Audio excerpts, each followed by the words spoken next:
الوا د چا خوښه او د حضور پاک تاسو ټول ته پوس کوم د چا خوښه حدیث کې كان رسول الله صلى الله عليه وسلم يحب الحلوى والعسل د حضور پاک بدو سيزونه خوښو یو الوا یو شات مولیان الوا خوري ولی د پیغمبر خوښه مولیان دومره نه خوري څومره چې تاسو یې خورئ په واده کې چې الوا پخه شي یو دیګه او دوه دیګه دا ټول مولیان خوري زه وایم یو پلیټ دوه خوري باقي خو تاسو خورئ په ملک کې چې الواګانې کومې پخې شي ټول مولیان خوري یا خو د یاره د مولیانو خوښه ده چې د چا په زړه کې د پیغمبر سره مینې دغه به خوښه حضرت انس وایي حضرت انس وی رسول الله مبارک کدو خوښو کدو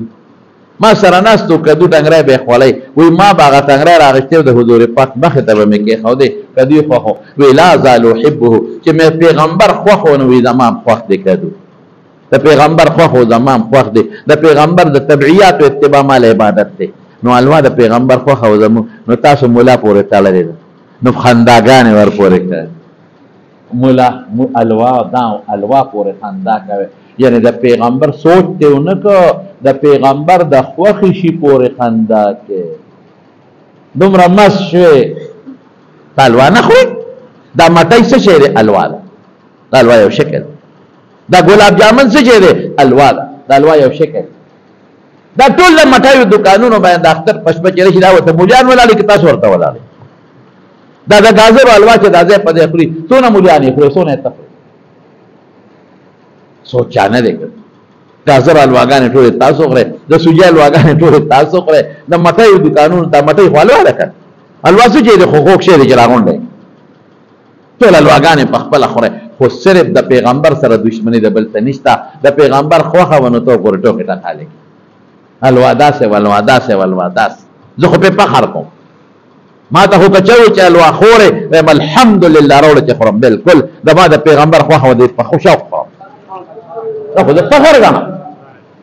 فخر ګڼم ما له عیب نه دی ما ته سړی وي دا غټه ګیره دي نیولې ده بلکل الحمدلله زه پې فخر کوم زما د پیغمبر طریقه وه ما ته یو سړی وي غټ پټکې دي په سر دی زه پې فخر کوم زما د پیغمبر ما ته یو سړی وي په مانځه کې ښکته پورته کېږي او کله شوچه دی ښکه زه پې فخر کوم زما د پیغمبر طریقه ته د انګریز په طریقه نه شرمېږي چې د انګریز په شان دوغاښې پرتوب دی اچولی او د انګریز په شان پی دی اچولی د خر لکۍ هغه شاته ته د خر په لکۍ نه شرمېږي زه په حلوا شرمېږم ته په ولاړه ډوډۍ خورې د انګریز په طریقه ته نه شرمېږې ته په ولاړه اوبس کې د انګریز په طریقه ته نه شرمېږې ته په ولاړه موتیازې کوې او بول کوې په ولاړه د انګریز په طریقه ته نه شرمېږې او زه په حلوا شرمېږم دا خامخیالي پرېږده زه پې فخر کوم په حلوا ما پورې وتړه حلوا زه په ګیره فخر کوم ما پورې وتړه زه په پټکي فخر کوم ما پورې وتړه زه په ناسته په خوراک فخر کوم زه په ناسته په متیازو فخر کوم ما پورې وتړه ته د انګریز په طریقه وګوره پتلون دی چولی دی ټی دې مخکې ویدانده کړې ده په خر کې څه فرق په ولاړه ډوډۍ خورې لکه د څارو په شانتې او ته به ما او د انګریز په شان دې سر خریدی دی او بریک ته هم خریدی دی او ګیره دې ورپسې خریدې ده ته په دې فخر کې فخر زه د پیغمبر په سنت ولې فخر نه کوم حضرت حذیفه ابن الیمان رضی الله عنه ایران ته تللی نوړی ترې پرېوته نوړی یې راوچته کړه او د هغې نه هغه خاورې وغورځولې او خولې ته یې واچوله نو خلق ورته نیغ نیغ کتل وي دا خلک ورپورې خاندي دونه یې رسناک دی چې نوړی د خاورو نه راوچته کړه او خاورې ته یې وڅنډلې پرېږده دا نوړی په ځمکه اپې پوه شو څه وایي اترکو سنت رسول الله صلی الله علیه وسلم لهؤلاء الحمقاء د دې قمقلو د وجې د پیغمبر سنت پرېږدم زما د پیغمبر طریقه دا وه چې نوړی به ترې پرېوته راوچته به یې کړه نو خاورې به یې ترې وغورځولې باقي به یې خولې مبارکې ته ور واچوه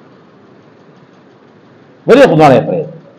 د پیغمبر سنتو باندې به فخر کوو که خیر ښه انشاءالله په ګیره به فخر کوو